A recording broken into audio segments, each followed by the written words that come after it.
네 인생 네가 알아서 살아. 그 부모님의 전화가 제게 남아있던 삶의 의지를 완전히 꺾어놓는 마지막 결정타가 되었습니다. 최악의 상황, 누구도 도와주지 않는 막다른 골목에서 더 이상 희망을 상상할 수 없더라고요.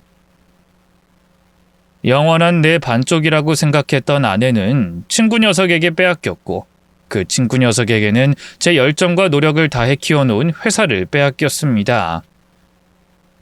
거기다 제 삶의 목적이자 기쁨이었던 아이들, 내 소중한 아이들을 아내에게 빼앗겨 만날 수도 되찾아올 수도 없었어요. 아이들을 만날 수 없다는 건 제 인생의 나침판을 잃어버린 것과 마찬가지였습니다. 거기다 아직 어리다면 어린 나이였고 많다면 많은 나이였지만 그 당시 저에겐 제 나이가 다시 일어서기엔 힘든 나이처럼 생각됐어요. 결국 저는 자포자기한 심정으로 모든 걸 끝내려고 했습니다. 소주를 잔뜩 사서는 인적이 드문 한강 하류로 발걸음을 옮기곤 한참 동안 걸었어요. 날 배신한 아내와 친구를 욕하기도 했고 돌아갈 수 없는 과거를 되돌아보다 후회도 했어요.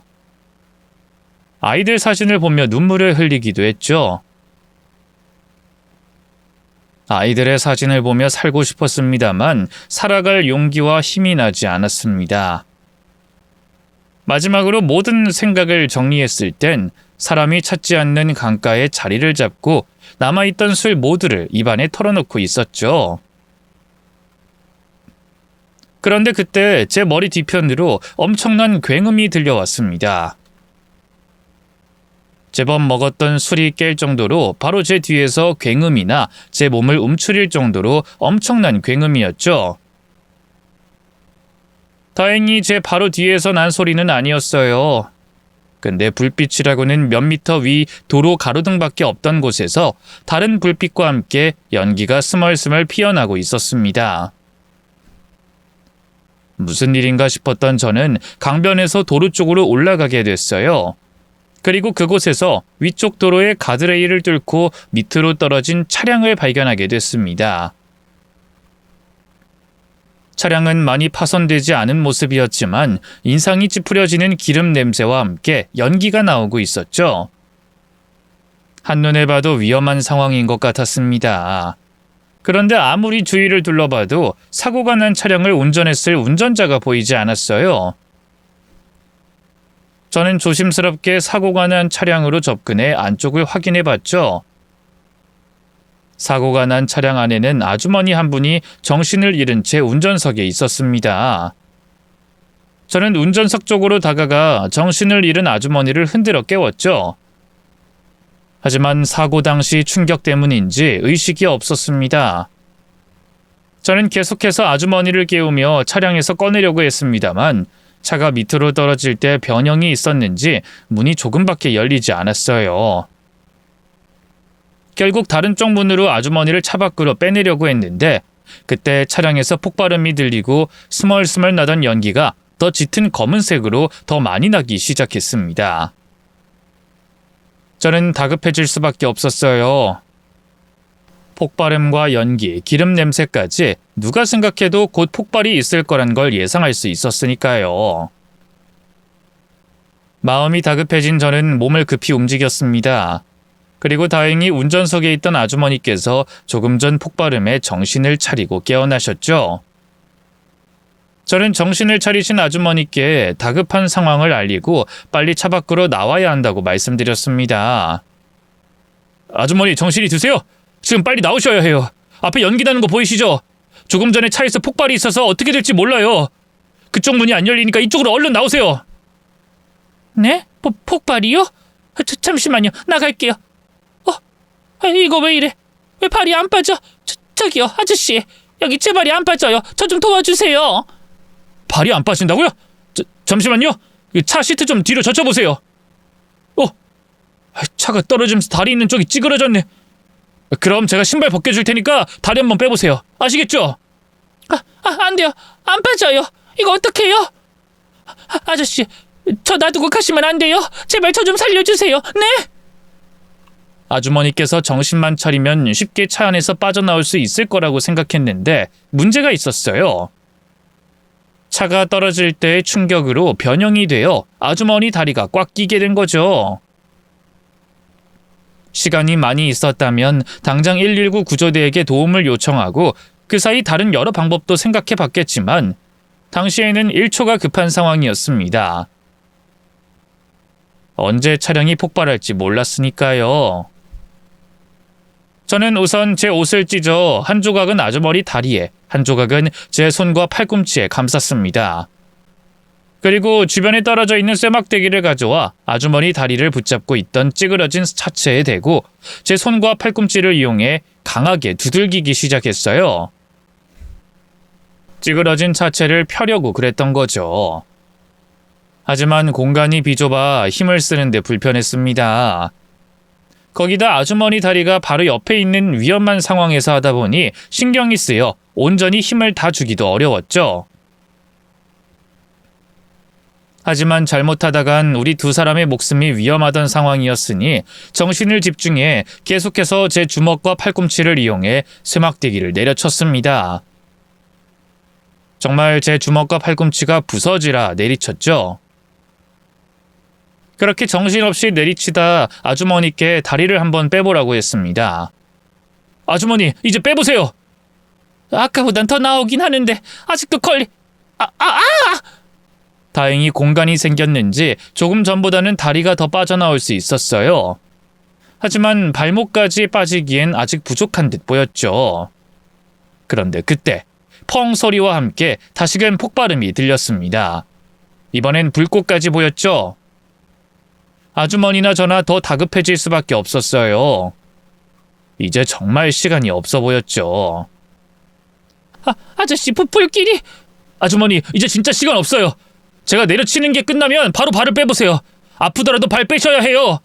제가 보고 있을 테니까 우선 빼보세요. 아시겠죠? 저는 다시 있는 힘껏 쇠막대기를 내리치기 시작했고 조금 더 차체가 펴졌다고 생각했을 때 아주머니 발을 빼봤습니다. 기적적으로 발이 빠졌어요. 저와 아주머니는 기뻐할 새도 없이 불이 나기 시작한 차량에서 빠져나와 차에서 최대한 멀리 떨어지려고 했죠. 그리고 강가 근처에 도착해 이쯤이면 안전한 거리라고 생각되었을 때 불길이 거세지고 있던 차량이 굉음을 내며 폭발했습니다. 완전히 불길에 휩싸였죠. 그 폭발 소리에 몸을 움츠렸던 저와 아주머니는 움츠린 상태에서 그대로 바닥에 주저앉았어요. 죽기 일보 직전인 상황에서 살아 돌아왔다는 걸 느낄 수 있었죠. 안도의 한숨을 내쉬며 타오르는 불길을 보고 있던 저는 그제야 이 상황이 어이없다는 걸 깨달았습니다. 몇 분 전까지만 해도 모든 걸 끝내려고 찾아왔던 곳에서 살아있음의 안도의 한숨을 내쉬고 있다니 참 상황이 웃기더라고요. 그래서 저도 모르게 웃음과 울음이 동시에 터져나왔습니다. 제 꼴이 비참하고 우스워서 말이죠. 그러자 아주머니께서 자기 때문에 제가 그러는 줄 아시고 미안해하셨어요. 죄송해요. 정말 죄송합니다. 저 때문에 이렇게 위험한 상황에 휘말리시고. 그리고 감사합니다. 아저씨 아니셨으면 저 지금쯤 불타고 있는 차 저 자리에 있었을 거예요. 아저씨께서는 제 목숨의 은인이세요. 제가 꼭 이 은혜에 갚도록 하겠습니다. 꼭 살해하겠습니다. 정말 감사합니다. 꼭 살해하겠다는 그 말에 정신이 번쩍 들더군요. 삶을 포기하려는 제게 그 단어만큼 무서운 건 없었습니다. 그 자리에서 살해를 받는다고 해서 제가 정신을 차리고 다시 삶을 열심히 산다고 해서 배신당한 아내에게 빼앗긴 딸과 아들을 되찾을 수 있는 건 아니었으니까요. 저는 서둘러 자리를 일어서려고 했어요. 그러자 아주머니께서는 제가 자리를 피하려 한다는 걸 아셨는지 절 붙잡으셨습니다. 손과 팔에 피가 이렇게 철철 나는데 어디 가시려고요? 치료받으셔야죠. 제가 방금 119에 전화했거든요.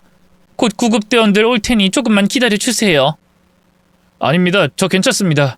이거 별거 아니에요. 아니요. 치료받으셔야 해요. 그리고 이대로 가시면 제 목숨을 구해주신 보답을 못해서 안 되겠고요. 그냥 계세요.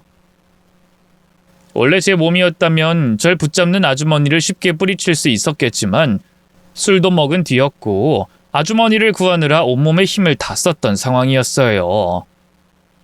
거기다 찢기고 짓눌린 오른쪽 주먹과 팔의 통증이 그때부터 느껴졌기 때문에 아주머니를 뿌리칠 힘이 없었습니다. 그 사이 경찰관과 구급대원들이 도착했어요. 저는 오늘 모든 걸 끝내려던 걸 자의반 타의반으로 포기하기로 했습니다. 이후 경찰에게 짤막하게 사고 당시 상황을 진술한 뒤 병원으로 가서 치료를 받게 됐죠. 아주머니께서도 제가 이송된 병원으로 오셨고요. 아주머니를 구하다 다친 손과 팔을 치료하고 나왔을 땐 검사를 마친 아주머니와 사고 소식을 듣고 병원으로 바로 온 남편분께서 절 기다리고 계셨습니다. 다행히 아주머니께서는 머리가 좀 찢어진 걸 제외하곤 별다른 부상이 없어 보이셨어요. 그래서 큰 사고를 당한 아주머니보다 제가 더 심하게 다친 우스운 모습이 연출됐죠. 그런 웃지 못할 상황 때문인지 아주머니와 남편분께서는 제게 더 미안해하셨어요. 제게 고마워하시는 건 물론이었고요. 정말 감사합니다. 선생님 덕분에 제 아내가 이 정도 다친 걸로 그칠 수 있었습니다. 정말 감사드리고 죄송합니다. 구조해 주시는 중에 다치셨다고. 그 치료비부터 재활까지 전부 저희가 부담하겠습니다. 조금의 불편함도 없으실 때까지 책임지고 치료 부담하겠고요. 정말 감사합니다. 제 아내가 원래는 운전을 조심하게 하는 편인데 하필 고라니가 튀어나와 피하느라 그런 사고가 났네요. 도움 하나 구할 수 없는 상황에 선생님마저 안 계셨다면 제 아내 정말 큰일 날 뻔했습니다. 정말 감사합니다. 제게 연신 고개를 숙이시며 감사의 인사를 올리시던 두 분은 제게 오늘 자신들의 집에서 하루 묵은 뒤 내일 다시 정밀한 검사를 받는 게 어떻겠냐고 물으셨어요. 아무래도 제 엉망인 행색과 연락할 가족관계가 없다는 걸 듣곤 그런 제안을 하는 것 같았죠. 그리고 저 괜찮으시다면 선생님을 저희 집으로 모셨으면 하는데요. 사정을 엿들으려고 한 건 아닌데 사고 현장에 오신 경찰관 분께도 병원 관계자 분에게도 연락할 가족분이 없으시다고 말씀하시는 걸 들어서요. 그러시면 저희 집에 가서 안정을 취하신 다음 내일 검사도 받으시고 저희가 답례할 기회도 주셨으면 해서요. 저 정말 괜찮습니다. 그리고 답례라뇨. 그 자리에 다른 사람이 있었어도 똑같이 행동했을 거예요. 제가 많이 다친 것도 아니고 다른 데 문제도 없으니 전 괜찮습니다. 아니죠. 제가 그 자리에 있어서 누구보다 잘 아는걸요. 얼마나 위험한 상황이었고 그럼에도 절 포기하지 않으시고 주먹까지 다치시면서 절 구하셨잖아요. 누구나 할 수 있는 행동이 아니었어요. 제가 덕분에 살았습니다. 그럼요. 이 사람 말이 맞습니다. 말씀하신 것보다 훨씬 더 용기 있고 값진 행동을 해주신 거예요. 오늘 한 가정을 구하신 거라고요. 저희가 어떻게든 답례를 꼭 해야 할 것 같습니다. 혹시 저희 집이 불편하시면 호텔이라도 아니면 저희가 내일 모실 수 있게 댁까지 안전하게 바래다 드리겠습니다. 두 분은 제가 생명의 은인이라며 끝까지 답례하고 싶다는 말씀을 하셨습니다. 곤란해졌던 저는 결국 두 분의 집을 따라가기로 했죠. 저희 집을 알려주는 건 부끄럽기도 또 나중에 일이 복잡해질 것 같았고 호텔로 간다고 하기엔 괜히 속물처럼 보여서 말이에요. 우선 댁을 따라갔다 새벽 중이건 언제건 두 사람의 눈을 피해 떠나면 되겠다고 생각했습니다. 그렇게 두 분의 집을 향하게 됐죠. 두 분은 집까지 가는 내내 제가 피곤하거나 힘들어할까봐 눈치를 보시며 일부러 말을 삼가하시는 것 같았습니다. 덕분에 혼자서 생각할 수 있는 시간이 생기게 됐죠. 그리고 그제야 다른 것들이 제 눈에 들어오기 시작했어요. 두 분이 쓰는 말투와 행동, 나이대, 걸치고 있는 것들, 차량 등등 정신없을 땐 보이지 않던 것들이 말이죠. 두 분은 꽤 상류층인 분들 같았습니다. 저도 한때 사업이 성공해 잘 살았다면 잘 살았던 사람이었는데 그런 저와 비교할 수도 없는 한 단계 위의 상류층으로 보였죠. 사고가 났던 차도 그랬고 제가 타고 가고 있던 차량의 가격도 만만치가 않은 가격의 차량이었어요. 또 두 분이 행동하고 쓰는 말투에서도 입고 쓰고 있는 물건들도 두 분이 상류층 분들이라는 걸 예상할 수 있었죠. 그런 모습을 보고 나니 저도 사람인지라 이런 분들께 도움을 받으면 아이들을 데리고 올 수 있는 희망이 생기지 않을까 싶었습니다. 곧바로 해결되지 않아도 아이들을 몇 년 안에 데리고 올 수 있는 발판은 만들 수 있지 않을까 싶었죠. 말 그대로 생명의 은인이었고 두 분께서 제게 답례를 하시겠다고 말씀했으니까요.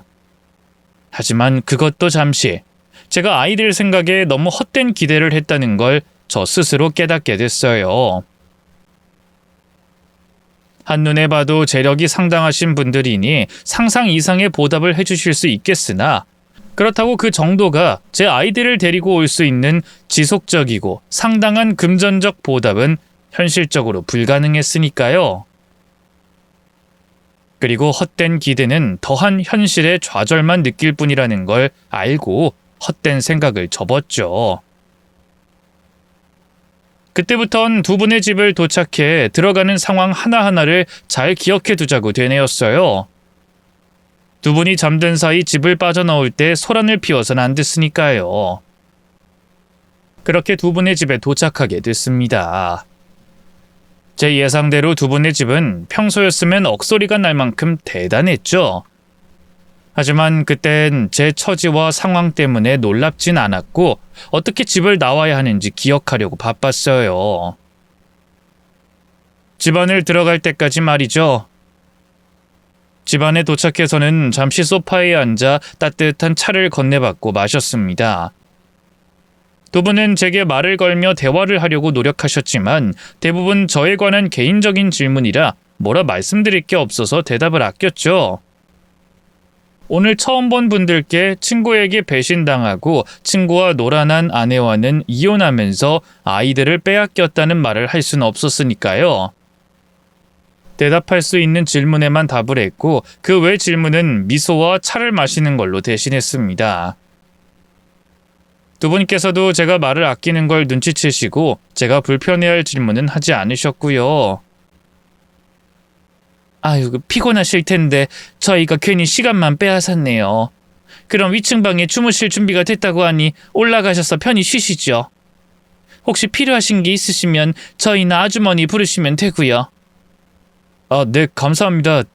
그럼 내일 뵙도록 하겠습니다. 네, 내일 뵙도록 하죠. 그럼 편히 주무세요. 이 사진은... 네? 사진이요? 뭐 때문에 그러시는지... 저 이 사진 속 아이요. 혹시 아시는 분인가요? 이 사진이요. 잠시만요.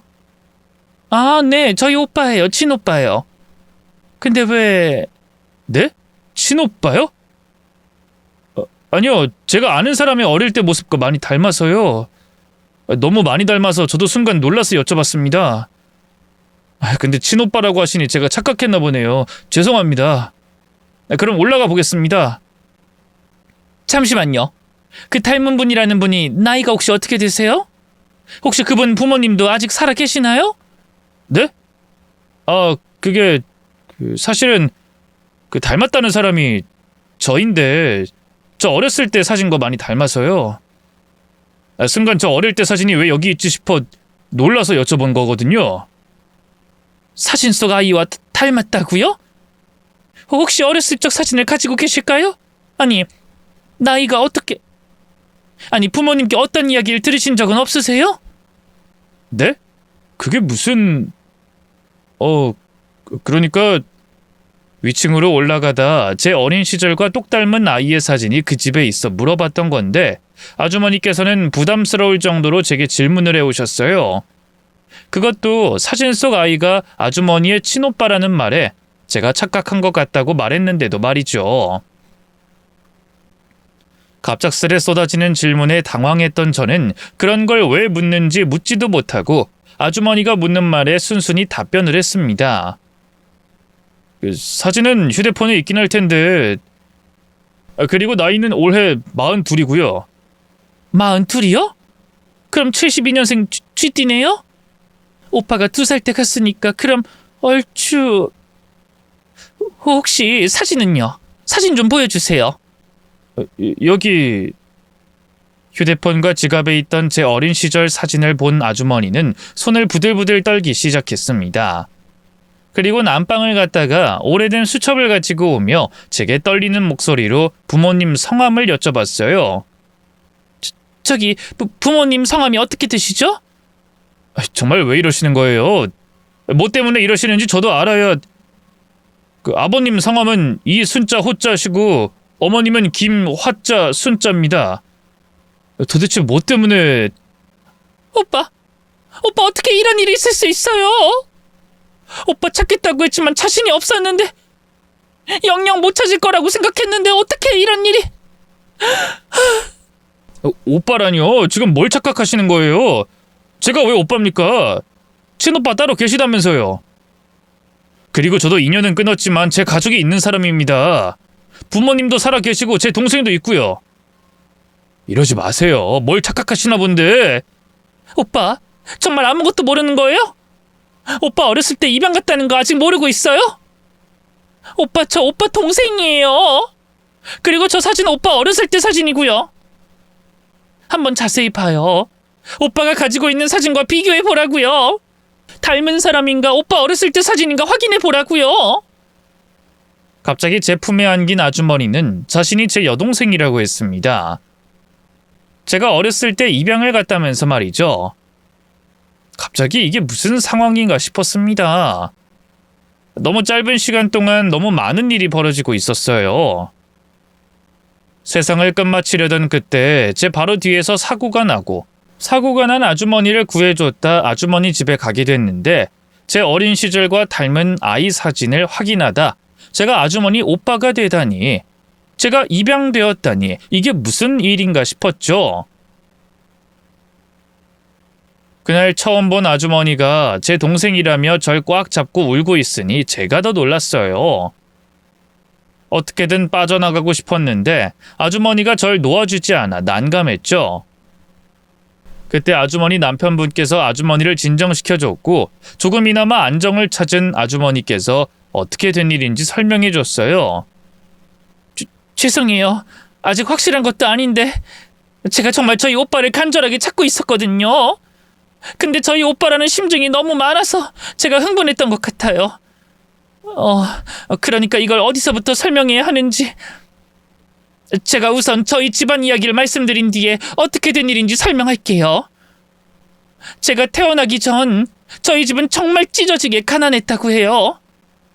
부모님 2분 모두 지방의 산골짜기에 살던 분이셨고 돈을 벌겠다는 일념 하나로 상경하신 분들이었고요. 근데 엄마가 오빠를 임신했을 무렵 아버지께서 사고로 다치시면서 일을 하지 못하셨어요. 그때부터 점점 사정이 더 나빠지기 시작한 거죠. 당장 먹고 살 돈이 필요하셨던 부모님께선 주변 지인분들에게 돈을 빌리셨고 나중엔 그마저도 도움받을 곳이 없어서 결국 이율이 말도 안 되는 사채업자들한테 돈을 빌렸다고 하셨어요. 이후 몸이 조금 나으신 아버지께선 밖으로 나가셔서 돈을 버셨지만 몸이 좋지 않아 이전보다 벌이가 못하셨고 거기다 하루하루 눈덩이처럼 불어나는 사채비 때문에 상황이 말도 안 되게 나빴다고 하셨어요. 먹는 거야 주변 이웃분들께서 애기 엄마는 잘 먹어야 한다면서 도움을 주셨지만 매일같이 찾아와 집을 엉망으로 만들고 어떻게든 숨겨놓은 돈을 찾아내 이자를 빼앗아가는 사채업자로 인해 오빠를 키울 환경도 2분이 살림을 꾸려가실 상황도 아니었다고 하셨죠. 그래도 어찌어찌 주변 사람들의 도움을 받으면서 1년 동안은 버티셨던 것 같아요. 근데 더는 버틸 수가 없는 지경에 이르자 생각이 많으셨다고 했어요. 그때 정말 우연히도 어느 부부가 한 가지 제안을 하셨고요. 아버지께서 일하시던 공장장의 친구분이라고 하셨는데 월급을 자주 가불해 가는 아버지의 사정을 듣게 된 것 같아요. 친구인 공장장님께 자리를 마련해달라고 부탁하고 나선 오빠를 자기들이 입양하면 안 되겠냐며 제안을 하셨다고 해요. 그 대신에 입양비는 빚과 가부를 해결하고도 남을 정도로 주겠다고 말이죠. 아버진 처음 그 제안을 듣고 말도 안 되는 소리 하지 말라며 자리를 박차고 나오셨다고 해요. 근데 당장 그날 밤 엄마와 품에 안긴 오빠를 보면서 잘못된 판단을 내린 건 아닐까 후회를 하셨다고 했죠. 당장 몇 달 앞에 내 자식의 미래도 책임질 수 없는 내가 무슨 자신감으로 자리를 박차고 나왔나 싶으셨다고 했어요. 계속 이렇게 지낼 수도 없고 지내다 보면 누구 하나 아니면 모두가 잘못될 수도 있는 상황이었으니까요. 그런 생각을 하시던 중 아버지께 제안을 했던 부부의 친구인 공장장님은 계속 아버지를 설득했다고 했고 오랜 설득 끝에 결국 아버지께서 오빠를 입양 보내기로 결심하셨다고 했죠. 돈 때문이 아니라 오빠의 건강과 미래를 위해서요. 아버지 욕심으로 오빠를 데리고 있다간 앞으로 미래를 장담할 수 없었으니까요. 마음을 정하신 아버지께선 어렵게 엄마께 이야기하셨다고 했는데 오히려 엄만 그 이야기를 듣고 돈 이야기가 나오기도 전에 오빠를 보내자고 하셨고요. 오빠를 보살피던 엄마가 더 잘 알고 계셨던 거죠. 오빠를 이런 환경에서 키우는 건 위험하다는 걸. 오빠가 부잣집 자식으로 사는 게 더 나은 삶이라는 걸 말이죠. 그렇게 두 분은 오빠를 공장장님의 친구분께 입양 보냈다고 했어요. 돈은 어머니께서 자식을 돈과 교환하는 것 같아 싫다고 하셔서 안 받기로 하셨고요. 그런데 오빠를 입양한 부부 측에서 나중에 다른 소리 할까봐 억지로 돈을 두고 갔다고 했어요. 결국 그 돈으로 빚과 가불한 금액을 갚게 됐고 부부가 말한 것처럼 많은 돈이 남았다고 했죠. 하지만 두 분은 남은 돈을 쓰지 않기로 하셨어요. 자식 판 돈을 쓸 수 없다면서 나중에 그 부부를 만나 돌려주겠다면서 말이죠.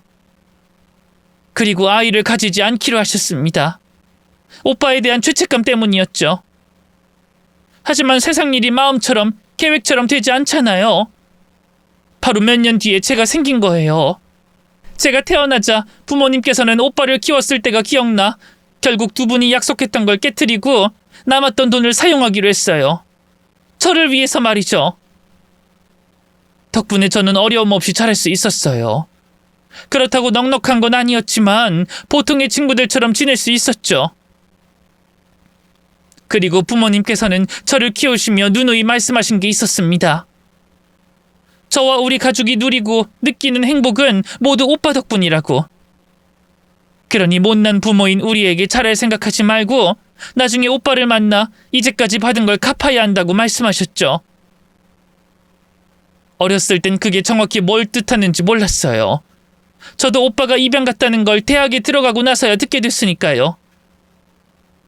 그때부터 저도 제 마음속에 오빠를 향한 감사함을 가졌어요. 학창시절 제가 공부에만 집중할 수 있었던 게, 대학에 들어가고 유학을 다녀올 수 있었던 게 모두 오빠 덕분이라고 생각했으니까요. 그래서 유학에 다녀와서 이 사람과 결혼한 뒤로 오빠를 찾아보려고 했고요. 그런데 오빠를 찾을 만한 단서가 없더라고요. 오빠를 입양한 부부가 어디에 사는지, 무슨 일을 하는지 모르고 부부의 친구인 공장장님은 일찍이 세상을 떠나셨고 부인분이나 자제분들도 입을 다무시는 건지 정말 모르시는 건지 오빠를 입양한 부부에 대해서 모른다고 하시고, 제가 가진 거라곤 오빠가 입양을 가기 전 찍은 사진과 부모님께서 오래전 대화 내용에서 기억하고 계시던 오빠를 입양해간 부부의 이름이었죠. 그것마저도 공장장님과 부부가 나눈 대화에서 들었던 내용이라 정확하진 않았고요. 근데 오빠가 먼저 저 사진을 알아본 거예요. 거기다 오빠가 가지고 있는 사진과 비슷한 나이대, 정확하진 않지만 부모님께 들었던 그 부부의 이름까지. 오빠, 아직 확실진 않지만 전 오빠가 옛날에 입양 간 우리 오빠가 맞는 것 같아요.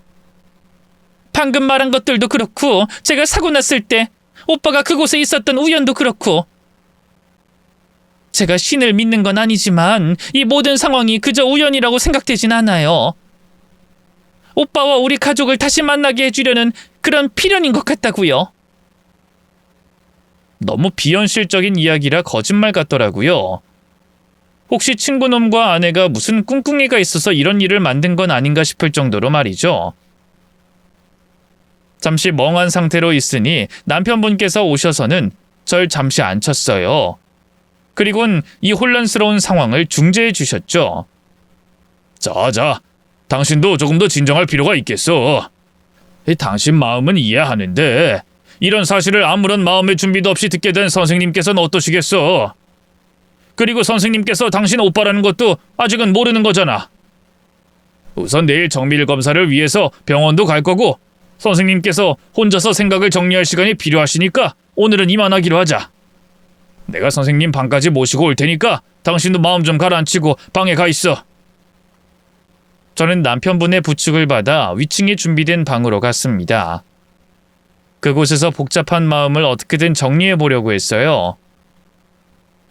그 집을 두 사람 몰래 떠나겠다는 생각은 이미 사라진 지 오래전이었습니다. 그땐 조금 전 들었던 이야기가 사실인지가 중요했어요. 사실 저에게도 마음에 걸리는 부분이 있었거든요. 사연을 시작하며 제가 저희 부모님 그리고 동생과 연을 끊었다는 걸 설명했습니다. 그 이유가 가족이라고 하기엔 너무도 차별된 그리고 차갑고 냉정한 가족들의 행동 때문이었거든요. 부모님께서는 항상 저와 동생을 차별해서 키우셨어요.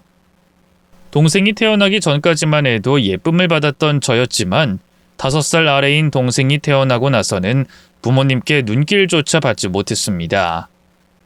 거기다 가족으로 함께 축하해야 할 서로의 기념일에도 저만 따돌림 받으며 언제나 혼자 있어야 했죠. 나중에 부모님께서는 제가 따돌림 당하는 걸 느낀다고 생각했는지 아예 말이 나오지 않게 기숙사 학교로 보냈죠. 그리곤 집으로 돌아갈 방학 땐 학원을 24시간 보내며 조금도 자기들과 함께할 시간을 주지 않았습니다. 그렇다고 부모님께서 제 공부에 대단한 관심이 있었던 것도 아니었어요. 부모님의 관심을 받으려고 일부러 성적도 엉망으로 받았지만 어떠한 반응도 없었죠. 제 성적이 떨어진 것도 모르는 분들이었습니다. 그런 모습을 어렸을 때부터 보고 자랐기 때문인지 동생도 저를 형으로서 인정하지 않고 무시했고요. 가족이었지만 항상 저 멀리 떨어진 존재였습니다. 흔히 남보다 못한 사이가 바로 저와 가족들이었죠. 부모님과 동생뿐만 아니라 친가 외가 다 똑같았어요. 그래서 어린 나이 집을 나와 저 혼자 살았고 일찍이 제 가정을 꾸렸던 거고요. 그랬기에 어쩌면 제가 입양된 아이일 수도 있겠다는 생각이 들었습니다. 가장 확실한 건 이 사실을 알만한 사람들에게 물어보는 거였죠. 저는 부모님께 전화를 걸었어요. 하지만 정말 주무시고 계신 건지 아니면 이전처럼 절 무시하는 건지 제 전화를 받지 않으셨죠.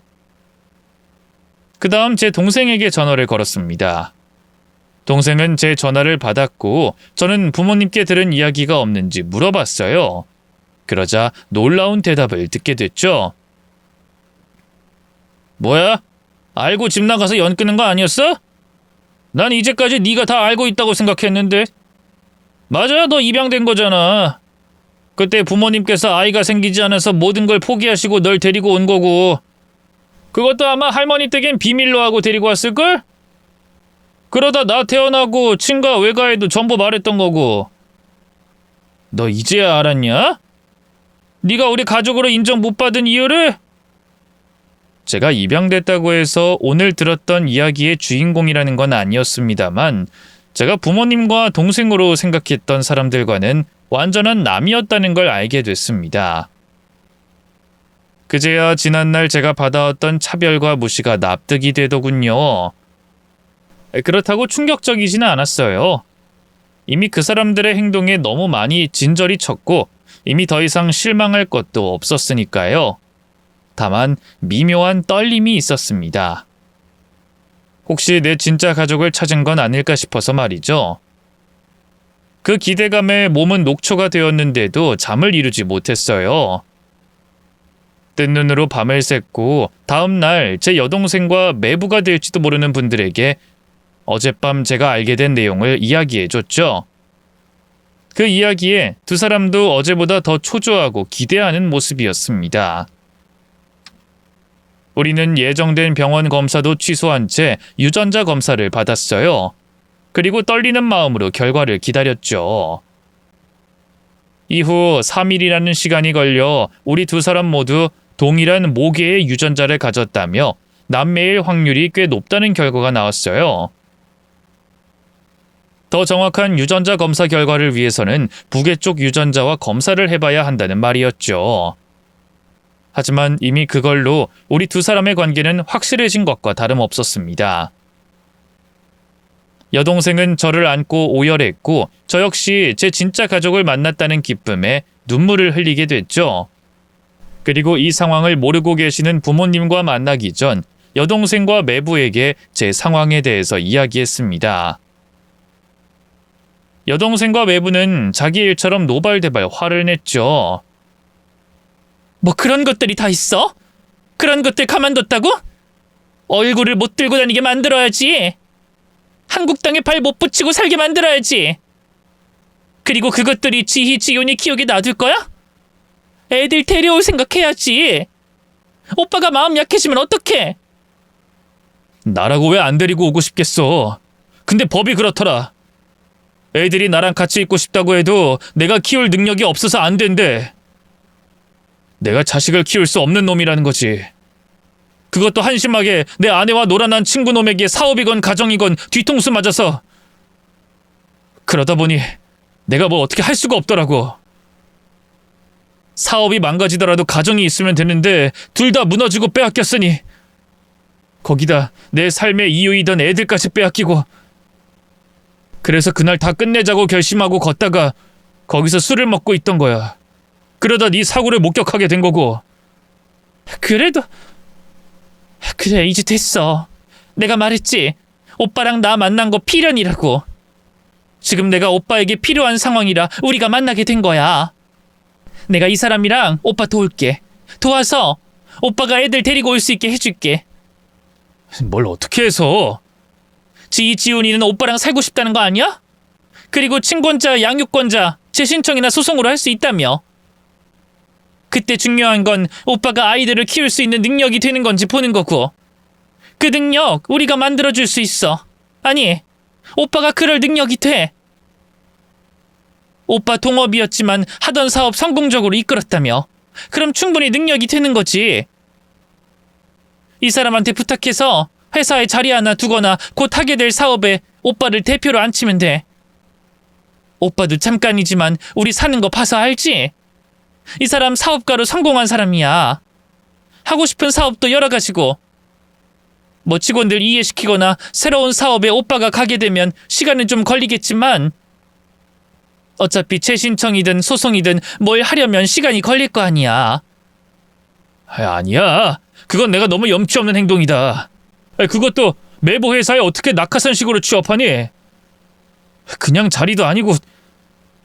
제 회사만은 아닙니다. 이 사람이 옆에서 중요한 고비 때문에 안 도와줬으면 지금쯤 성공한 사업가가 아니라 아직도 도전하고 있을 사업가였을 겁니다. 아니면 평범한 회사원이던가요. 제 회사가 이렇게까지 커지게 된 건 이 사람 덕분이 커요. 거기다 들으셔서 아시겠지만 이 사람이 형님께 가지고 있는 빚 생각하신 것보다 훨씬 더 큽니다. 저도 형님께 감사하게 생각하고요. 회사에 관련해서는 제가 알아서 준비해 볼 테니 너무 걱정하지 마세요. 그리고 소송 관련으로도 제가 힘써보겠습니다. 그래, 앞으로 우리가 알아서 할게. 오빤 애들이랑 자주 연락하면서 정신적인 연대감 계속 이어가. 그게 애들 데려오는데 가장 중요할 테니. 생각지도 못한 일로 아이들을 데려올 수 있는데 희망이 생겼어요. 이젠 살고 싶다는, 아니 반드시 살아야겠다는 생각이 더 간절하게 들었습니다. 이후 저는 여동생의 도움을 받으며 지냈고 40년 넘게 모르고 지냈던 제 친부모님과 만나 지난 일을 용서하고 서로의 이야기를 듣는 시간을 가졌어요. 그리고 아이들을 데리고 오기 위한 준비를 하게 됐죠. 사실 제가 준비하는 건 거의 없었습니다. 아이들과 연락을 자주 하면서 어쩌면 제 욕심만 채우는 행동을 했죠.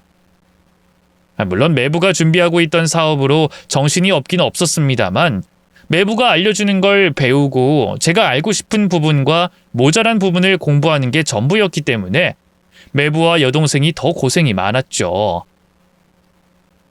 그렇게 두 사람의 도움을 받으며 소송을 준비한 결과 결국은 제가 아이들의 양육권을 가지고 올 수 있었습니다.